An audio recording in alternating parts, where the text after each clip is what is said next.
একটা শিশু যখন মাতৃগর্ভে আসে, সে যে কতটা যন্ত্রণায় যে কতটা কাতর হয়, কাতর হয়ে ভগবানের নিকট প্রার্থনা করে।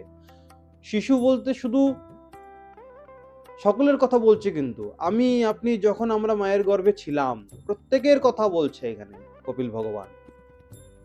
আমরা সকলেই যন্ত্রণায় কাতর হয়ে ভগবানের কাছে প্রার্থনা করেছি, বা এখন যারা মায়ের গর্ভে রয়েছেন যেসব শিশুরা, তারাও করছেন, প্রত্যেকেই করেন, কেউ বাদ যায় না, প্রত্যেকেই করেন।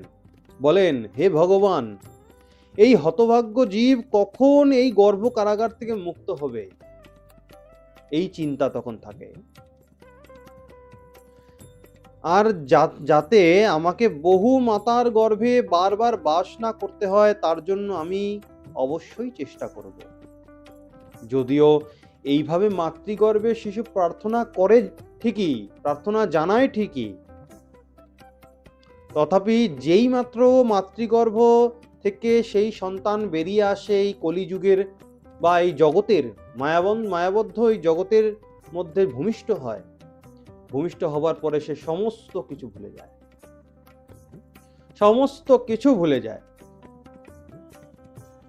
আমরা সকলে কিন্তু মাতৃগর্ভে থাকাকালীন ভগবানকে কথা দিয়ে এসেছিলাম যে হে গোবিন্দ, হে ভগবান, আপনি আমাকে এই মাতৃগর্ভ থেকে বের করুন। এবার হয়তো আপনি ভাবছেন যে যারা সাধু জনেরা রয়েছে তারা কি কষ্ট পাচ্ছে না? হয়তো ভাবছেন যে সাধুজনেরা এত ভজন করেন, তারা হয়তো কষ্ট পাচ্ছে না, তারা হয়তো ভালোভাবেই তাদের মৃত্যু হয়। অবশ্যই হয়, অবশ্যই হয়। তারা পরম গতি লাভ করেন, পরম ধামে গমন করেন, বৈকুণ্ঠ ধামে গমন করেন। ভগবান নিজে এসে স্বয়ং নিয়ে যান তাদেরকে, কারণ তারা ভজনা করেছেন সেই রকম। কিন্তু আমার মতো পাপী জীব, সে তো সেই রকম ভজনা করেনি। মাতৃগর্ভে থাকাকালীন ভগবানকে কথা দিয়েছি যে হে গোবিন্দ, যখন ধরাধামে ভূমিষ্ঠ হব, তোমার চিন্তা ব্যতীত অন্য কোনো চিন্তা করব না, তোমাকে ছাড়া অন্য কিছুকে আমি বুঝবো না, চিনবো না, জানবো না। তুমি কৃপা করে যেই রকম রাখবে আমি সেই রকম থাকবো। এইরকম কত রকম প্রতিশ্রুতি ভগবানকে দিয়ে আসি আমরা মাতৃগর্ভে থাকাকালীন। একবার একটা বিষয় ভেবে দেখেছেন, আমরা যখন কাউকে প্রতিশ্রুতি দিই, প্রতিশ্রুতি দেবার পরে সে প্রতিশ্রুতি যদি আমরা না রাখতে পারি, ভাবুন এটা একটা কত বড় অপরাধ হতে পারে। একজন ব্যক্তির জীবনের হয়তো মনে হয় এই বিষয়টি সব থেকে বড় অপরাধের লিস্টে পড়ে যাবে, যদি কাউকে আমরা প্রতিশ্রুতি দিয়ে সেই প্রতিশ্রুতি না সফল করতে পারি। আমরা ভগবানকে প্রতিশ্রুতি দিয়ে এসেছি, কিন্তু আমরা সেই প্রতিশ্রুতিকে কতটা ধরাধামে অভূমিষ্ঠ হবার পরে প্রতিফলিত করাতে পারছি, কতটা সফল করাতে পারছি, সেইটা আমাদের ভাববার বিষয় আছে, সেইটা আমাদের জানবার বিষয় আছে। ভূমিষ্ঠ হওয়ার সাথে সাথেই আনন্দে মত্ত হয়ে, মায়ার জালে বন্ধিত হয়ে, মায়ার সংসারের বিষয় আশয়কে আপন বলে মনে করে আমি এবং আমার যে অভিমানটা হৃদয়ে জন্মগ্রহণ করে, যে অহংকারটা জন্মগ্রহণ করে, সেই অহংকারের বশত আমরা ভগবানকে ভুলে যাই। তাহলে কি মনে পড়ে না ভগবানকে? পড়ে।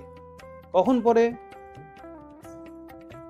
যখন আমাদের কখনো দুঃখ এসে সামনে দাঁড়ায়, যখন আমরা বিচলিত হয়ে যাই সেই দুঃখের মধ্যে পড়ে, তখন ভগবানের কথা এত মনে পড়ে, আমরা ভগবানকে ডাকি, ভগবান হে আমার বিপদভঞ্জন মধুসূদন, আমাকে রক্ষা করো, আমাকে রক্ষা করো, আমাকে রক্ষা করো, আমাকে বিপদ থেকে উদ্ধার করো, আমার বিপদভঞ্জন মধুসূদন। যেই ব্যক্তিটা সারাটা বছর ভগবানকে, সারাটা জীবন ভগবানকে মনে করে না, সুখে থাকাকালীন ভগবানকে চেয়েও দেখে না, সেই ভগবানকে যখন আমাদের সামনে দুঃখ এসে দাঁড়ায়, বিপদ এসে দাঁড়ায়, আমরা যখন সেই বিপদ সংকুল অবস্থার মধ্যে পড়ে যাই, ভগবানকে তখন মনে পড়ে আমাদের। আশা করি আপনারা জানবেন মা কুন্তী দেবী, আমি পাঠের প্রথমেই এই প্রসঙ্গটি ছিল। মা কুন্তী দেবী তিনি ভগবানের কাছে সুখ চান নাই। জগতে এই প্রথম একজন ব্যক্তিত্ব যিনি ভগবানের কাছে সুখ চান নাই, ভগবানের কাছে চেয়েছেন শুধু দুঃখ। ভগবান তো বলছে, কি গো পিসি, তোমার কি মাথা খারাপ হয়ে গেছে? তুমি আমার কাছে দুঃখ চাইছো? মা কুন্তী দেবী বলছেন, গোবিন্দ, কৃষ্ণ রে, আমরা সুখে থাকলে তোকে মনে করতে পারি না, তোর কথা মনে আসে না।